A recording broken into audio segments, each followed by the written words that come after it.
Aujourd'hui, je reçois un maître de cérémonie funéraire. C'est une histoire pas comme les autres. C'est un métier pas comme les autres. Elle accompagne les familles dans le deuil avec sa propre vision de la vie après la vie. Je reçois aujourd'hui Karol Graszkowski qui va nous parler de son métier, de son histoire et de son livre « Quand je serai morte, dites-le-moi » qu'elle a auto-édité. Vous êtes bien sur Origin Sky TV. Dans la description de la vidéo, vous trouverez tous les liens qui vous permettront d'avoir plus d'informations sur mon intervenant du jour. Et il y a aussi un lien PayPal si vous voulez contribuer au développement de la chaîne. Je vous la remercie par avance. C'est grâce à vous que la chaîne peut continuer et qu'elle peut vivre et évoluer. Alors installez-vous confortablement, mettez un pouce, abonnez-vous, likez, partagez, commentez, mettez des commentaires. Si vous avez des questions à me poser ou à l'intervenante, n'hésitez pas, je lis tous les commentaires, du moins j'essaye, parce qu'il y en a de plus en plus, mais j'essaye vraiment de tous les lire et de répondre à chacun, au moins un petit cœur, quelque chose, pour vous montrer que je lis vos commentaires. Alors restez jusqu'au bout de la vidéo, et à tout de suite après le générique. C'est parti, go!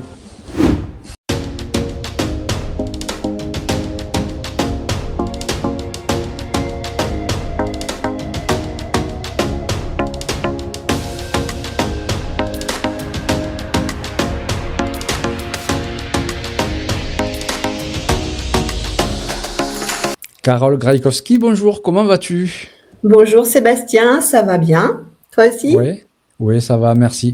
Je suis très heureux de te recevoir aujourd'hui dans mon émission. On va parler d'un sujet qu'on n'aborde jamais. C'est ton métier. Oui. Voilà, on va parler de ton histoire aussi, et de ton métier. Alors, Oui. pour faire un petit, j'ai plus le mot qui vient en tête, mais un petit récapitulatif, mais plus tard dans l'émission, tu es maître de cérémonie funéraire. Oui, que j'exerce de façon indépendante maintenant. Voilà, avec une ouverture et une vision sur l'après-vie qui est différente, on va dire, des autres personnes qui font ce métier en général. Oui, alors disons que moi, je ne m'en cache pas, mais je pense que de plus en plus de personnes qui travaillent dans le monde du funéraire actuellement ont ce petit côté spirituel qu'ils cachent, comme moi j'ai pu cacher pendant de nombreuses années. Et tu es l'auteur d'un livre que tu as auto-édité, « Quand je serai morte, dites-le-moi ». C'est ça? C'est ça, donc en vente uniquement sur Amazon. Ouais, mais parce qu'il est en auto-édition et tu as eu le courage de produire un livre toi-même. Et franchement, je t'en félicite parce que c'est quand même, de faire un livre vraiment toute seule de A à Z, c'est quand même du boulot. Merci, c'est gentil. Et alors, avant d'aborder ce livre, dont déjà le titre me titille vraiment fortement, je t'avoue, j'aimerais un peu découvrir qui tu es et comment tu en es venu à faire ce métier qui n'est pas commun. Parce que quand on est enfant, on ne se dit pas « je veux faire ça comme job plus tard ». Non, pas du tout. Même à 18 ans, je te rassure, j'y pensais pas du tout. Wow. Alors, en fait, j'ai eu un parcours plutôt classique. Peut-être que je peux parler un peu de ma spiritualité avant d'entrer directement dans le, bien sûr. Dans le sujet. Donc, quand j'étais enfant, j'étais issue d'une famille composée d'une part du côté maternel, c'était plutôt des chrétiens, des fervents chrétiens. Du côté de mon père, ils étaient complètement athées, ce qui était plutôt drôle. Donc j'ai eu un parcours catholique simple. J'ai fait ma communion, un mariage à l'église, mais j'étais pas non plus une fervente adepte de l'église. Et ma spiritualité a changé complètement à l'aube de mes 40 ans. Donc, mon parcours professionnel a été fait de métiers que je qualifierais de métiers alimentaires. J'étais essentiellement dans le secrétariat. Et puis, rentrer dans le monde funéraire, qui est un monde quand même assez fermé, ça s'est fait par une succession de synchronicités merveilleuses, comme elles le sont toujours. Et c'était suite à une grave dépression nerveuse, après laquelle j'ai commencé à me pencher dans le livre du docteur Raymond Moody, comme la plupart des personnes qui sont entrées dans la spiritualité, je crois. C'est un précurseur, en fait, un petit peu. Voilà. Au départ, jamais. Je pense que j'aurais même pas osé prendre un tel livre parce que la mort me faisait peur. Et puis, je suis tombée. J'ai eu ce livre entre les mains. J'ai regardé le résumé sur le dos de la couverture. Je me suis dit, mais finalement, ça fait pas peur. C'est plutôt des expériences, même un peu scientifiques, quand même, puisque c'est quand même un médecin psychologue.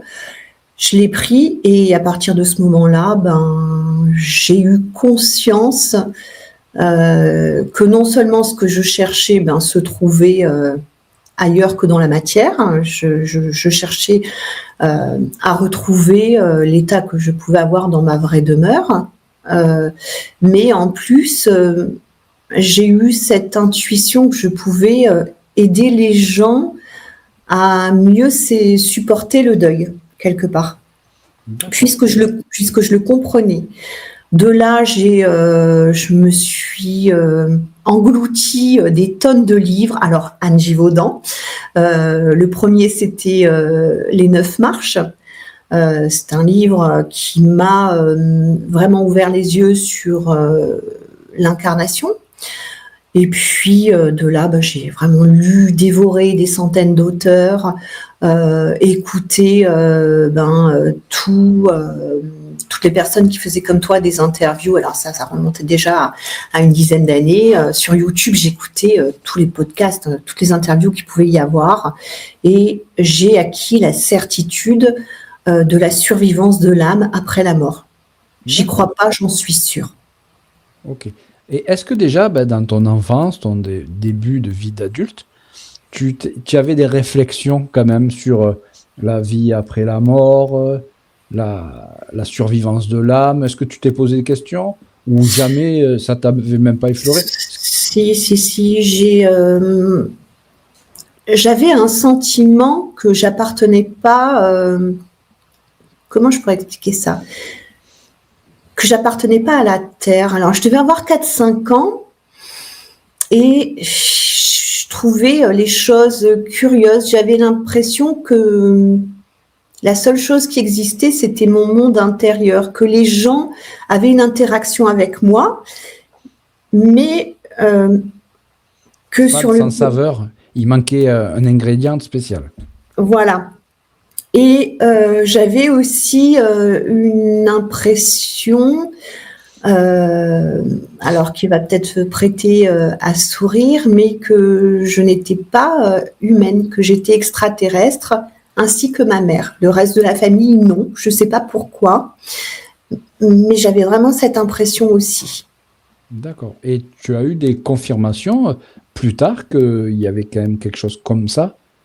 Ou pas, de toi et de ta maman, ou que peut-être vous seriez d'un autre monde, ou est-ce que tu as eu des confirmations? Alors j'ai fait beaucoup de rêves me concernant, où j'étais, alors même quand j'étais jeune, dans certains rêves, il y avait une entité extraterrestre qui me visitait, mais c'était mon mari en fait. Mais j'étais tellement jeune, 10-11 ans, comment on peut imaginer, comment on peut rêver des choses comme ça. Après, concernant ma mère, non, je la voyais pas dans mes rêves. Et puis là, plus récemment, dans les rêves, j'ai de plus en plus de contacts avec des entités extraterrestres. Et du coup, tu deviens maître de cérémonie funéraire. Oui. Et alors déjà, comment ça se passe pour devenir maître de cérémonie funéraire? Est-ce qu'il y a des diplômes à passer? Est-ce qu'il y a des concours? Comment ça se passe? Alors, je dirais que aujourd'hui, il y a plusieurs voies possibles, hein. On peut, par le biais de France Travail, demander à avoir une formation par un établissement agréé. Moi, à l'époque, il y a bientôt 16 ans, j'ai fait le parcours inverse. J'ai d'abord intégré une agence de pompes funèbres et qui m'a offert la formation. Alors j'ai intégré, alors c'est vraiment suite à des synchronicités peu probables, mais tellement belles. J'ai intégré une agence de pompes funèbres qui faisait partie du groupe de pompes funèbres le plus important de France. D'accord. Donc par piston, hein, je vais être honnête, hein, ça se fait pas comme ça, c'est quand même assez difficile de mettre un pied dedans. J'ai eu à faire 5 semaines de stage à Paris, donc au siège de la société. Établissements. Voilà.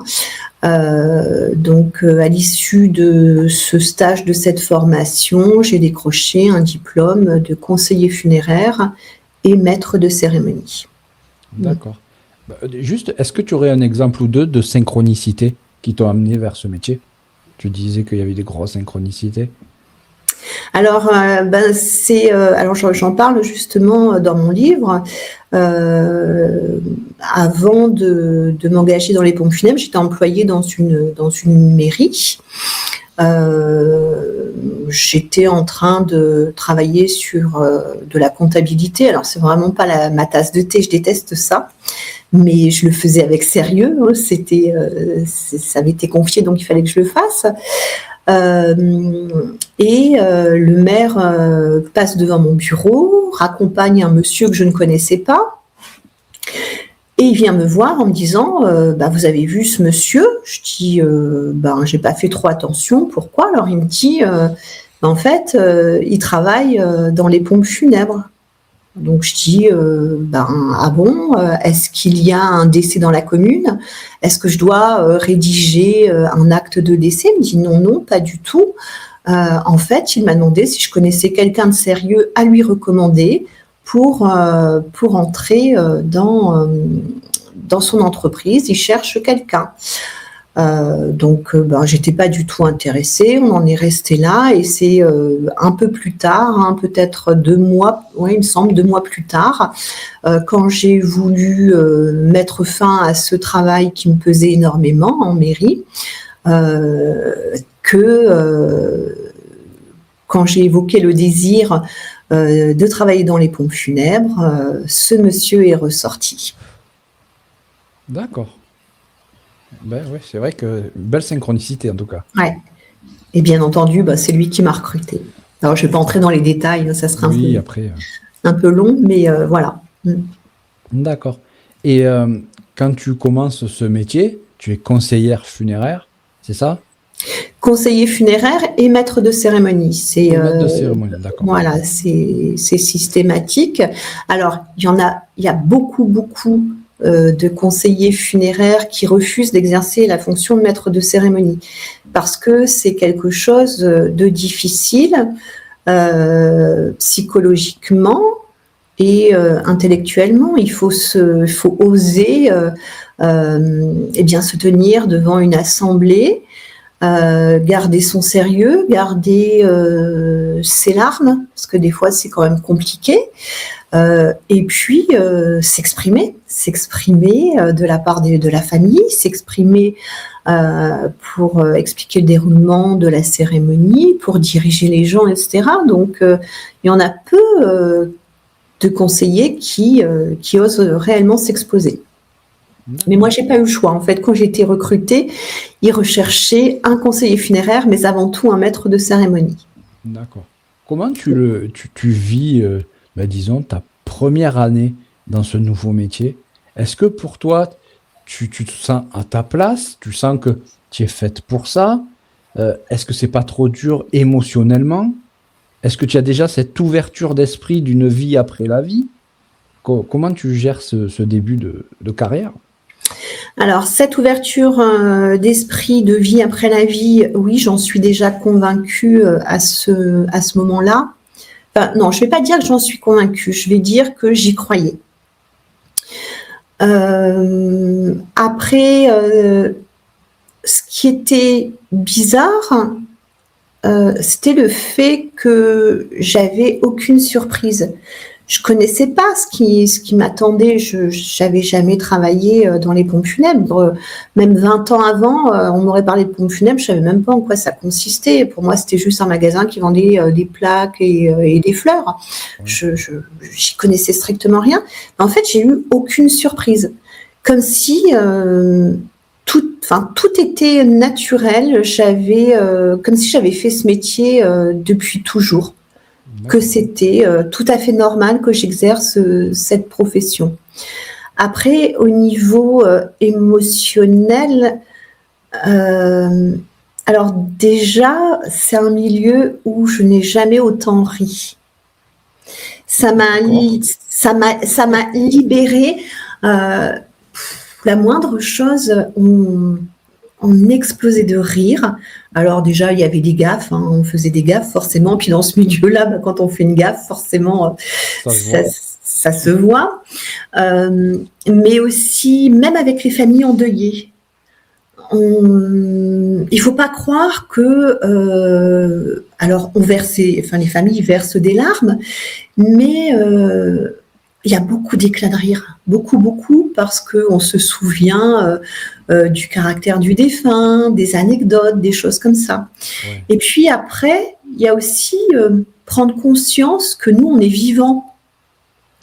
Donc, tout ce qui me paraissait hyper important et rigide avant d'entrer dans les pompes funèbres, ça s'envolait en fait. Il y a des fois, je m'extasiais devant un arbre qui bourgeonnait. Chose que je faisais jamais avant. Avant, j'étais vraiment ancrée dans la matière et matérialiste aussi. Que le fait de travailler dans les pompes funèbres, on balaye un petit peu tout ça et on apprécie davantage ce qu'on a et les personnes avec qui on vit. On relativise un petit peu peut-être aussi. Oui. Je me doute bien. Ouais.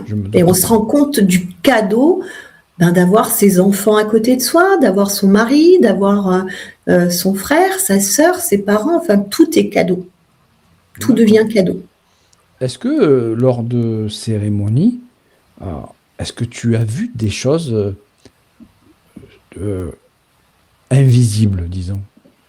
Est-ce que tu as perçu quelque chose? Parce que je suppose que tu as dû en faire pas mal, enfin tu as dû accompagner... Oui, plus de 3000. Donc tu as accompagné plus de 3000 familles dans le deuil. Ouais. Est-ce que lors des cérémonies, tu as déjà vu quelque chose de bizarre? Pas par rapport à la famille, attention, par rapport vraiment à quelque chose de subtil. Alors, voir, j'ai pas cette capacité. Après, en général, j'ai pas de capacité spirituelle. Ou ressenti, peut-être. Mais des ressentis, j'en ai eu énormément. Mais il m'est arrivé des choses, des anecdotes un peu particulières, on va dire. Telle une fois, j'apprêtais un défunt, puisqu'il m'arrivait de faire des toilettes seule et des présentations en salon seule. Quand j'ai ouvert la porte des cellules réfrigérées pour sortir le défunt de sa cellule, j'ai entendu de la musique. Et une musique assez particulière que je suis incapable de décrire parce que moi-même je suis pas mélomane du tout. Je sais qu'il y avait de la trompette, c'était doux, ça ne m'agressait pas, c'était très doux. Donc, ma première réaction, c'était vigilance. Il fallait absolument que je contrôle, voir si le défunt n'avait pas un appareil portable, enfin tout ce qui pouvait contenir une batterie sur lui, puisque c'est dangereux pour la crémation ou l'inhumation. Donc, je le fouille, il n'y a rien. J'ai regardé, mais vraiment partout. J'ai fait le tour parce que bon, ça m'intriguait quand même. Je me suis dit, il y a un problème. Je suis toute seule. J'ai fait le tour du local. J'ai regardé partout. Il y avait strictement rien. Bon, j'ai fait mon travail. J'ai présenté le défunt. Et puis j'avais une collègue qui pratiquait du Reiki et qui était très ouverte spirituellement. Donc c'est vers elle que je me tourne quand il m'arrive des petites anecdotes comme ça. Puis je lui raconte. Elle me dit, oh bah tu sais. Ça m'étonne pas, il se passe tellement de choses, ça m'étonne pas. Et puis quelques jours plus tard, mon directeur me demande à nouveau de retourner au funérarium, refaire une autre toilette sur un autre défunt, qui était lui trop corpulent pour que je puisse manipuler toute seule. Donc j'appelle justement cette collègue. Et donc moi j'avais le dos tourné, je sais plus, je préparais sans doute autre chose. Elle ouvre la cellule du réfrigérateur. Elle entend cette même musique, elle m'appelle, elle me dit écoute cette musique. Je dis c'est celle que j'ai entendue l'autre jour. Elle me dit mais c'est curieux quand même. Donc rebelote, on sort ce défunt-là, on le fouille, on regarde partout, il n'y avait strictement rien. Mais rien. D'accord. Et on n'a plus jamais entendu après. D'accord, ouais, c'est fou. C'est fou quand Voilà. même, hein. Il n'y a rien du tout, et puis hop, tu entends de la musique, il y a un problème. Non, il n'y a pas un problème. Il y a ça, il y a des... dans un bureau où je me trouvais quand j'étais plus dans le rôle conseiller funéraire, un bureau où je me trouvais, j'entends frapper sur une porte juste à côté de mon bureau, donc j'entends vraiment des coups dans la porte, toc toc quoi. Je vais voir, la pièce était vide en sachant que cette pièce c'était le laboratoire, que aucune fenêtre n'était ouverte, qu'il n'y avait aucun courant d'air, que la porte principale était fermée à clé et toutes les portes de salon funéraire étaient fermées à clé. Je me suis dit c'est moi, je retourne à ma place. J'entends à nouveau toc toc. Je me dis mais c'est pas vrai. Est-ce que les gars sont arrivés, ils me font une blague? Donc là j'ai même ouvert la porte de l'extérieur. Il y avait personne. Et puis je laisse ça de côté. De toute façon je me dis si ils ont envie de se promener et puis de venir faire coucou, je peux rien faire contre. Je peux pas les empêcher. Et puis un jour, c'est une autre collègue qui me dit « t'étais à telle agence, j'aime pas, à chaque fois on vient toquer dans la porte, il n'y a personne. » Je dis « toi aussi tu as eu droit ?» Donc j'en parle à d'autres collègues, ils disent « il y avait tous droit. » D'accord, ok. Voilà, c'est le petit truc. Les manifestations peut-être. Voilà, ça, les lumières qui s'allument, oui. C'était récurrent. Oui, monnaie courante dans ces locaux, dans ce domaine-là. Voilà. Après, il y en a beaucoup qui n'osent pas en parler de peur de passer pour des fous. Mais il se passe des choses. C'est très très souvent. Une fois par semaine, il arrive quelque chose. Fou.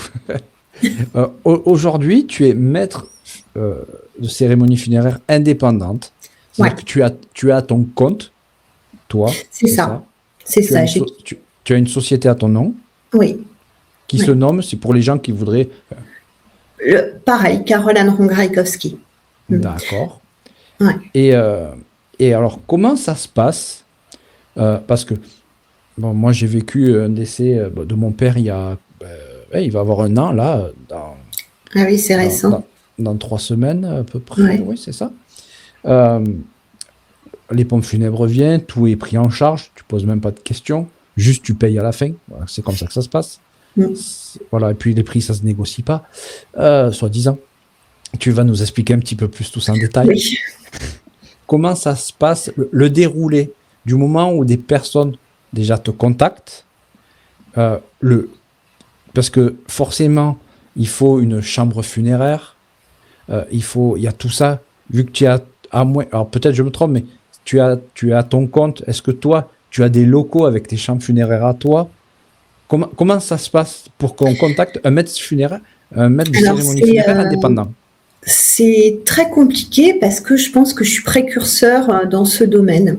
Et c'est pour ça aussi que j'ai écrit ce livre, que j'aimerais que beaucoup de personnes prennent conscience que justement, vous n'êtes pas lié à une entreprise de pompes funèbres.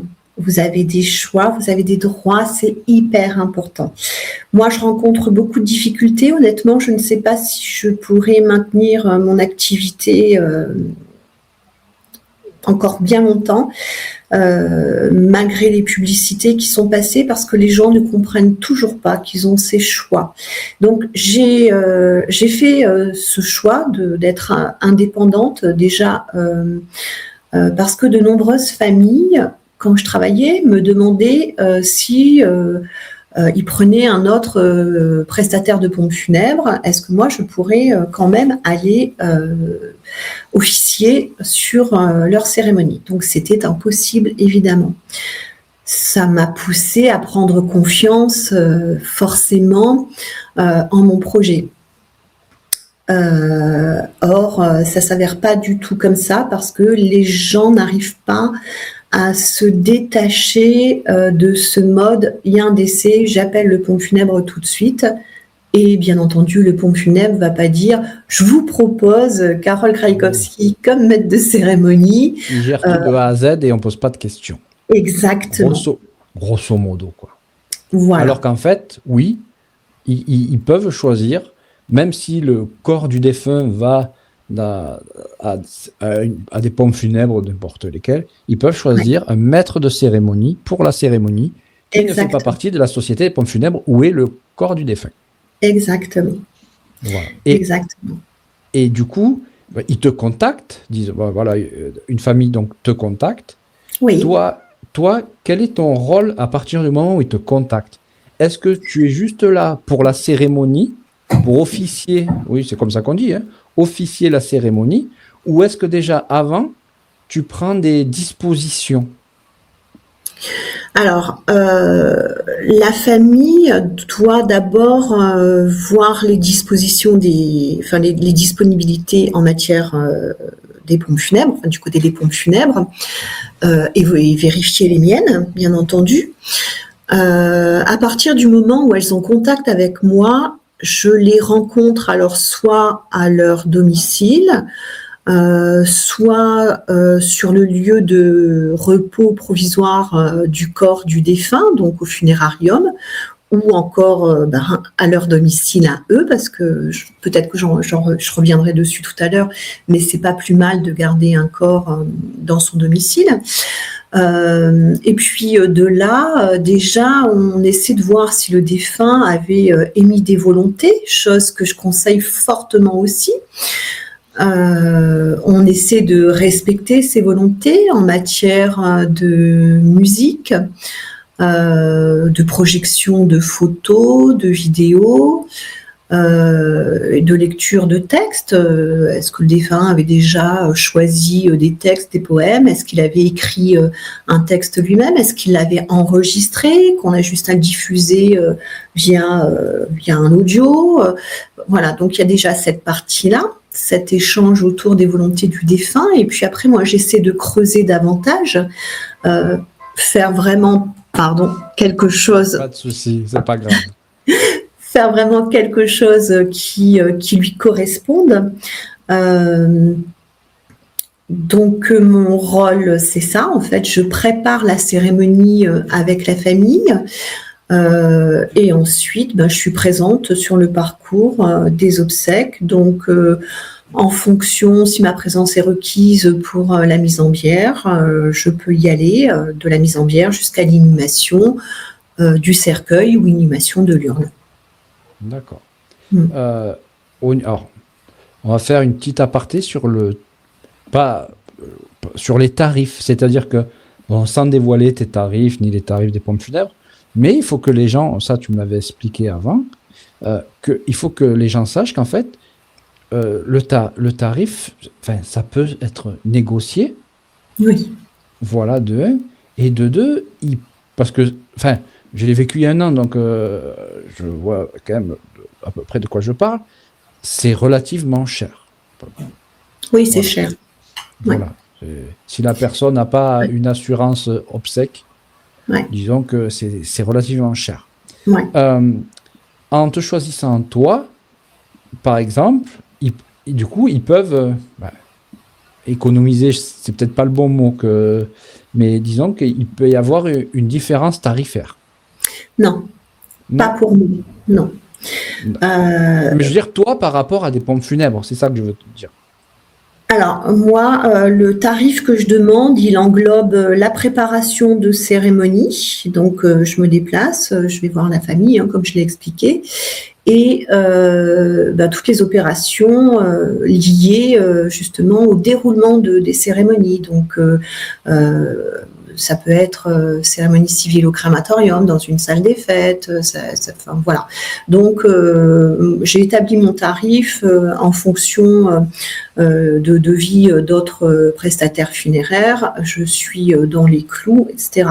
Là où les familles peuvent faire des économies, de vraies économies, c'est donc dans la deuxième partie de mon livre, rédigé sous forme de questions-réponses. Justement, c'est là où c'est important de prendre connaissance de toutes les possibilités qui s'offrent aux consommateurs et aux endeuillés de façon simultanée, puisque je traite la partie technique liée au deuil, mais la partie spirituelle en même temps. Et les vraies économies, c'est qu'il faut d'abord savoir qu'un établissement de pompes funèbres marge énormément sur ses sous-traitants. Il m'a été proposé d'être employé par sous-traitance dans un groupe de pompes funèbres. Seulement, ils ne pouvaient pas marger beaucoup ma prestation, puisque moi, je demandais quasiment leur prix à eux. Bon, je pense que je suis peut-être 60 ou 100 euros moins cher qu'eux, mais bon, ce n'était pas suffisant pour qu'ils puissent marger. Il faut savoir que des sous-traitants, il y en a dans les graveurs. Tu sais, par exemple, à l'issue d'un enterrement, sur une tombe, on retire une plaque, on fait graver le nom du défunt, etc., etc. Les pompes funèbres ne le font pas eux-mêmes. Ils prennent un graveur, ils marchent 50%. Ah oui, quand même. 50%. Oui. Des graveurs, on peut en trouver. On tape sur Internet, on peut en trouver. Ça veut dire que si tu dois faire graver, je ne sais pas, un nom court composé d'une vingtaine de lettres, qui est compté à 5 euros la lettre, tu en as pour 100 euros, alors que tu passes directement par le graveur, tu en as pour 50 euros.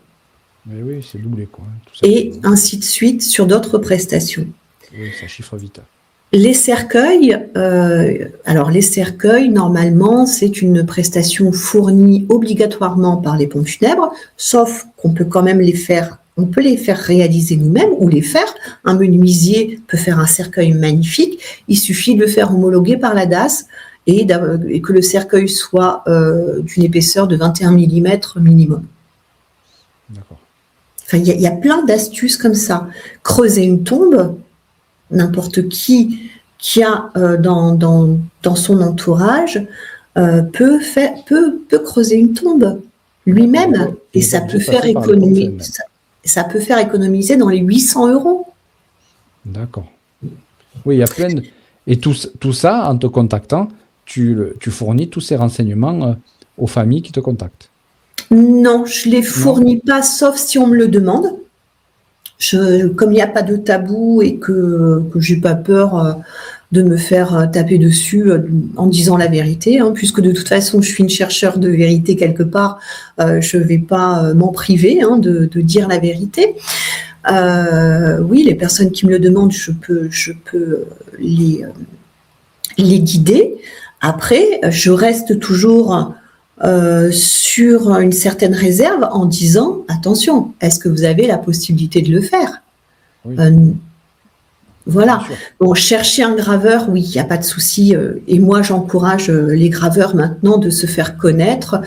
Tout comme j'ai mis sur mon site Facebook une personne qui est sur le territoire où j'habite, qui fait de l'entretien de sépulture, nettoyage, entretien de sépulture. Enfin, tout ça, c'est pas margé, ça va directement dans la poche de l'artisan. Ça, j'encourage à le faire. Après, creuser une tombe, moi, je vais dire, ok, j'encourage à le faire s'il y a quelqu'un de votre entourage qui est disponible, qui a le matériel pour. Perso, je peux pas. Oui, il faut un tractopelle, enfin voilà, une pelle, Voilà. quelque chose. Mais je veux dire, si on écoute en général les pompes funèbres, on peut pas faire. On a vraiment besoin d'eux. Que c'est faux. D'accord. C'est faux. Il y a plein de choses qui. Oui, qui sont pas obligatoirement faites par eux. Lors de la cérémonie, quelle est la différence entre un maître de cérémonie, traditionnel, et toi? Parce que est-ce que ton discours est différent dans le sens où tu parles spiritualité, pour toi, comme tu l'as dit, tu as la certitude que la survivance de l'âme existe, que après la mort, en fait, il existe autre chose. Est-ce que, du coup, est-ce que ça change quelque chose dans ton discours? Ou alors, est-ce que tu t'adaptes suivant les familles? Alors oui, je m'adapte. Il y a des familles qui ne veulent pas du tout en entendre parler, auquel cas j'ai toujours fait passer l'âme discrètement. Je n'en parle pas, certaines familles le voient que je fais un petit quelque chose, viennent me voir à la fin, me disent « Vous n'êtes pas que maître de cérémonie, vous faites quelque chose en plus ». Donc j'ai un petit sourire et puis voilà. Parler spiritualité, quand les familles sont demandeuses, je le fais avec un plaisir immense. Cela dit, je me considère comme un maître de cérémonie plutôt atypique. Je déteste tout ce qui est protocolaire. Ah, j'aime pas ça du tout. Les manières, être guindé, nani, nana, les têtes d'enterrement, les têtes de croque-mort, je supporte pas. C'est de l'hypocrisie, ça n'a rien. Enfin, voilà, ça me ressemble pas. Je parle, comme je peux te parler là. Je souris énormément. Je souris à la famille, parfois je fais des clins d'œil, je sais pas les faire mais je les fais quand même. J'essaie de porter au mieux la famille, de leur donner l'énergie qui leur manque, le peps. Et puis moi je me dis que quand j'arrive à leur sourire et qu'ils me rendent le sourire, j'ai accompli ma mission. Et donc au niveau cérémonie, je vais dire je suis rigide sur une seule chose, c'est respecter la personnalité du défunt. Je veux vraiment qu'on le retrouve à travers mes mots, les choix de musique que je peux conseiller aux familles, et à travers l'ambiance. À travers l'ambiance aussi, c'est hyper important. Ça m'est arrivé d'improviser énormément en fonction du feeling que j'ai avec la famille. Ça m'est arrivé de convier des personnes, des dames, à venir danser autour du cercueil sur une java bleue. Je peux faire applaudir, je peux faire... Enfin voilà, j'ai pas de limite. J'ai l'impression de ressentir ce que le défunt a envie de faire au moment où je m'exprime en fait. Okay, j'ai comme une petite connexion avec lui, sans être médium, hein, ça j'insiste. Mais parfois j'ai ça, j'ai l'impression qu'il faut que je fasse quelque chose, que c'est vraiment ce qu'il désire. Donc je suis vraiment pas conventionnelle, pas protocolaire, plutôt atypique. Tu te considères un petit peu comme une passeuse d'âme? Oh oui, dans la mesure où on a tous cette capacité. D'accord. Passeuse d'âme ou passeur d'âme, pour moi, on l'est tous. Après, peut-être qu'il y a les passeurs d'âme qui ont la possibilité de voir l'âme, qui sont peut-être médiums en même temps, où c'est plus facile, peut-être pour eux. Mais sinon, je considère qu'on l'est tous. D'accord. Ok, d'accord. On va aborder ton livre maintenant. Quand je serai morte, dites-le-moi, que tu as auto-édité, qu'on peut retrouver sur Amazon. Il y aura dans la description sous la vidéo, il y aura le lien pour accéder à ton livre, pour l'acheter. Ainsi que il y aura toutes les informations pour que les personnes puissent te contacter aussi. Tout sera dans le lien sous la vidéo. Merci. Tout sera dans la description. Il y aura les liens sous la vidéo. Dis donc. Alors déjà, juste pour commencer, c'est quoi ce titre? Quand je serai morte, dites-le-moi. Comment ça t'est venu? Ça m'est venu parce que je me remets souvent en question. Hein. C'est pas parce que j'ai mis un pied dans la spiritualité que je suis spirituelle, que je connais tout, que je suis parfaite. Non, loin de là. Déjà, je procrastine énormément, donc je n'arrive pas à méditer, à m'enraciner, enfin tous les termes qu'on peut entendre quand on est vraiment... tout ça. Voilà, tout ça, c'est pas mon truc, je sais pas faire. Et ce qui m'a un peu interloquée, c'est la fin de vie de ma maman. Quand j'ai mis en route dans les pompes funèbres, sauf tout au début où elle n'était pas d'accord que je fasse ce métier. Enfin bon, bref, on en reparlera peut-être. Après, on a pris l'habitude de parler librement de la mort, puisque moi, c'est mon sujet, c'est un sujet passion. Je n'ai pas peur de le dire, hein, je suis peut-être un peu perchée, mais c'est vraiment mon sujet passion. Et avec maman, on l'évoquait souvent, et puis elle me disait tout le temps qu'elle avait vécu une expérience de mort imminente, un petit peu après avoir été opérée de son premier cancer il y a 25 ans. Bon, je suis pas persuadée que c'était une expérience de mort imminente pour moi, c'était plus un choc opératoire, enfin bon. Et elle me disait tout le temps, tu sais, maintenant moi j'ai plus peur de mourir, je sais ce que c'est, franchement, ça me fait pas peur. Par contre, quand elle était en fin de vie, à l'hôpital, aux soins palliatifs, eh bien son discours était complètement différent. Elle s'agrippait à la vie et elle avait une peur panique de mourir. D'où mon inquiétude en me disant, moi qui suis convaincue de la survie de l'âme, quand ça sera le moment de trépasser, je ne sais pas dans quel état d'esprit je serai, comment ça va se passer? Est-ce que je vais directement dire ça y est, je suis passée de l'autre côté, tout va bien, la lumière va arriver, nani nana, ou est-ce que je vais paniquer? D'accord. C'est ce qui t'a donné envie de mettre ce titre et d'écrire ce livre. Oui. Oui, parce que je veux que quand mon tour viendra, qu'il y ait quelqu'un auprès de moi qui joue le passeur d'âme quelque part, qui me dise, bon Carole, là ça y est, tu es morte, tu es passée dans l'autre dimension, il va falloir que tu fasses telle et telle chose, que tu oublies certaines choses. Surtout, pardonne-toi. N'oublie pas que tout ce que tu as fait sur Terre, c'est l'école et que tu vas pas être puni pour autant. Souviens-toi que tu vas avoir ta revue de vie, mais sois cool, c'est pas grave.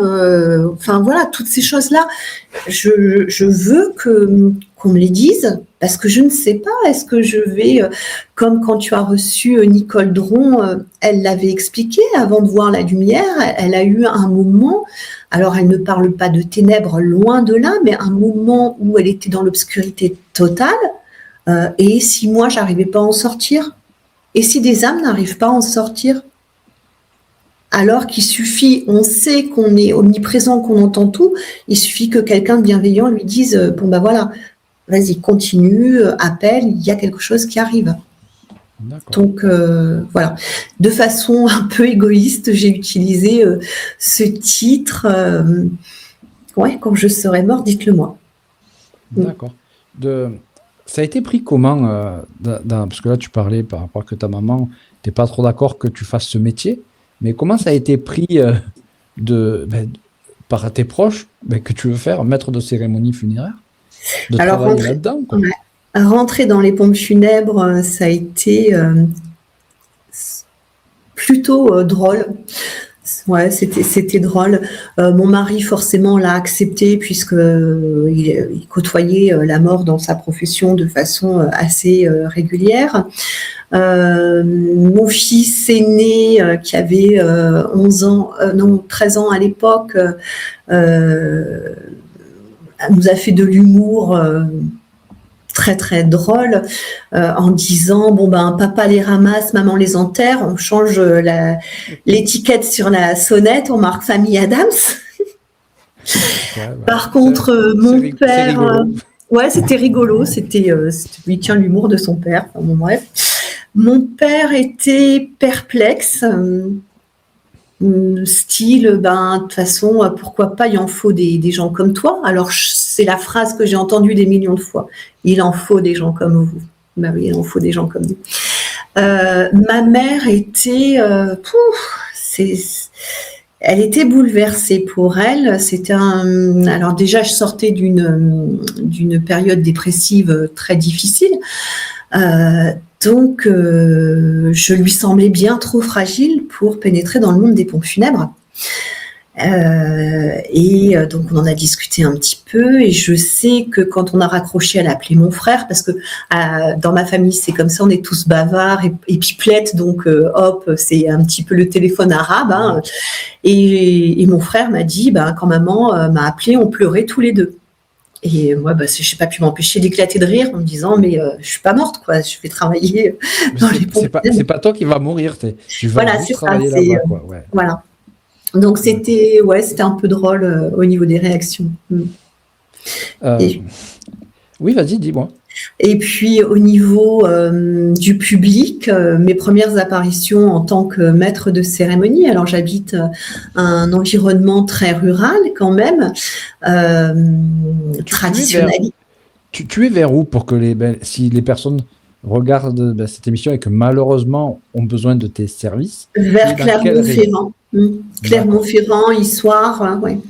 Et donc quand j'intervenais dans des tout petits villages en montagne, j'étais dévisagée. Voir une femme maître de cérémonie, c'était quelque chose. Il y a 16 ans de cela, c'était vraiment du jamais vu. Hein. On pouvait voir n'importe une femme pompier, tout ça, c'était normal, mais dans les pompes funèbres, voilà, c'était. Et puis après, je me suis. Les gens se sont habitués à ma présence et ça s'est très très bien passé. D'accord. Dans ton livre, la première partie, ça aborde ton histoire, comment tu en es venu, un petit peu ce qu'on a parlé depuis tout à l'heure. La deuxième partie, c'est des questions. Oui. C'est des questions, réponses. Oui. Ces questions, c'est des questions que les familles des défunts te posent, ou c'est des questions que toi tu t'es posées qu'après tu as su répondre par la suite? Non, c'est en 14 ans d'activité, ce sont des questions qui étaient plutôt récurrentes. Et j'avais entrepris, donc quand j'ai cessé mon activité salariée, d'écrire un livre pour répondre d'une part, parce que la première question qui nous est posée, c'est pourquoi vous êtes rentré dans les pompes funèbres. Ça intrigue énormément, parce qu'on est des gens comme tout le monde. Enfin, je veux dire, on a. Tout à fait. C'est un métier à part, fait par des gens comme tout le monde. Voilà. Donc, j'ai voulu déjà répondre un petit peu à cette question, et puis j'avais aussi le souci de dire aux gens arrêtez de vous penser liés à une entreprise de pompes funèbres. Il y a des solutions qui existent. Je veux vous les montrer. Donc la première partie a été très facile à rédiger, et la seconde partie, je savais pas comment la traiter. Alors j'avais anticipé quand même de l'écrire sous forme de questions-réponses, mais j'avais quand même beaucoup de mal a débuté cette partie. Et puis, une synchronicité encore a fait que j'ai rencontré deux dames, donc la maman et sa fille, qui m'avaient sollicité pour les conseiller sur l'organisation de leurs obsèques, parce qu'elles avaient beaucoup apprécié l'accompagnement que j'avais pu faire lors du décès d'un membre de leur famille. Et nous avons partagé autour d'un café, d'un morceau de gâteau, pendant quasiment 2 heures, des questions-réponses. Et c'est quand je suis rentrée à la maison que je me suis dit, mais bon sang, voilà, je vais reprendre un petit peu toutes les questions qu'elles ont pu me poser. Donc, c'était Christiane, qui est devenue mon amie à présent, et sa maman, et les mettre sous forme de questions-réponses. Et en fait, de cette façon, c'est devenu très fluide. Et encore une fois, la solution est arrivée de façon un peu magique. D'accord. Merci, synchronicité. Oui. C'est vrai que souvent, quand on fait des grandes choses, enfin, soit on s'en rend compte ou pas, mais souvent, il y a des synchronicités, Ouais. qui sont là juste à côté de nous, qui nous permettent d'aller sur ce chemin. Et Christiane m'a botté les fesses pendant presque 8 mois, parce qu'il y a des moments où je pouvais écrire non-stop, mais vraiment non-stop pendant 10 jours. Puis après, pendant 2 mois, je ne voulais plus du tout m'y mettre. Mais alors, plus du tout. J'y croyais plus, j'en avais plus l'envie. Et j'avais Christiane qui était derrière. Je veux voir ton livre, je veux voir ton livre. Donc, voilà, c'était une bonne synchronicité, cette rencontre. D'accord. Alors, on arrive à la fin de cette interview. Oui. J'ai une dernière question que je pose à toutes les personnes que j'interviewe, tout simplement. Mais si tu pouvais rencontrer la Carole d'il y a 30 ans, qu'est-ce que tu lui dirais? Beaucoup de choses. Je lui dirais...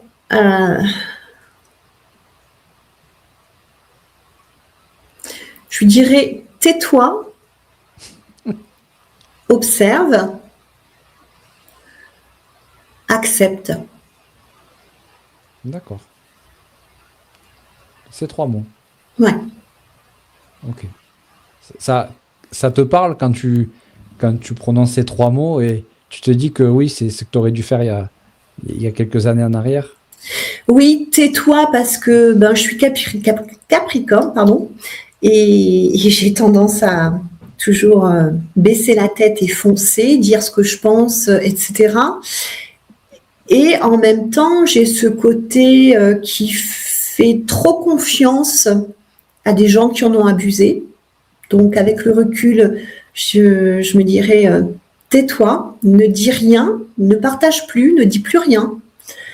La deuxième chose, observe, parce que c'est dans l'observation à long terme qu'on peut voir vraiment sur qui compter, et puis remarquer ces synchronicités, et accepte, parce que c'est en acceptant les choses que pour moi tout se débloque. D'accord. Okay. En tout cas, merci Carole pour ce moment de partage et de venir sur la chaîne pour faire découvrir ton métier, qui est pas un métier comme les autres, hein, faut le dire. C'est un métier où il faut être courageux, je trouve, et avoir les reins solides, parce que c'est pas forcément évident. Donc merci beaucoup pour ce partage. Je remercie toutes les personnes qui suivent la chaîne, qui se sont abonnées, qui ont liké, commenté, partagé. Je vous remercie beaucoup. N'hésitez pas à commenter et à partager la vidéo. Plus vous partagez, commentez, plus elle est mise en avant, plus, du coup, ça fait de la pub pour Carole, ça fait de la pub pour nous, pour la chaîne. Donc, n'hésitez pas, allez-y. C'est pas grand-chose. Si ça vous a plu, laissez un commentaire. Les commentaires, je les regarde tous. J'essaye, du moins. Et de répondre à tous. Au minimum, je laisse quelque chose à chaque fois. Voilà. Et puis sinon, Carole, je te remercie encore. On peut retrouver ton livre Quand je serai morte, dites-le-moi sur Amazon, que tu as auto-édité. Il y aura, comme je vous l'ai dit tout à l'heure, le lien dans la description. Et puis, pour finir, Carole, je vais te laisser le mot de la fin. Alors, je voudrais te remercier également. Merci d'avoir pris le temps de me lire et de m'avoir écouté, d'avoir partagé. Merci d'avoir des personnes comme toi qui ne cherchent pas à interviewer que les personnes célèbres, parce que je pense que beaucoup ont des histoires ou des choses à apporter. On les connaît pas forcément, donc vraiment un très très grand merci pour ce partage. Simplement, en fin de cérémonie, j'ai coutume de dire une petite citation positive pour encourager les gens. J'aime pas qu'on me fasse la morale, donc je suis pas moralisatrice non plus, mais ma citation préférée, c'est celle que je vais vous donner pour ce mot de la fin. C'est une citation de Joan Baez qui a dit que personne ne peut savoir ni comment on va mourir, ni quand. Par contre, on peut tous décider dès maintenant de comment on va vivre. Et moi, je souhaite à toutes les personnes qui nous regardent, à toi aussi, bien entendu, Sébastien, à ta famille, je vous souhaite à tous une pluie d'abondance dans tous les domaines de votre vie. Merci. Merci beaucoup, Carole, pour ces mots.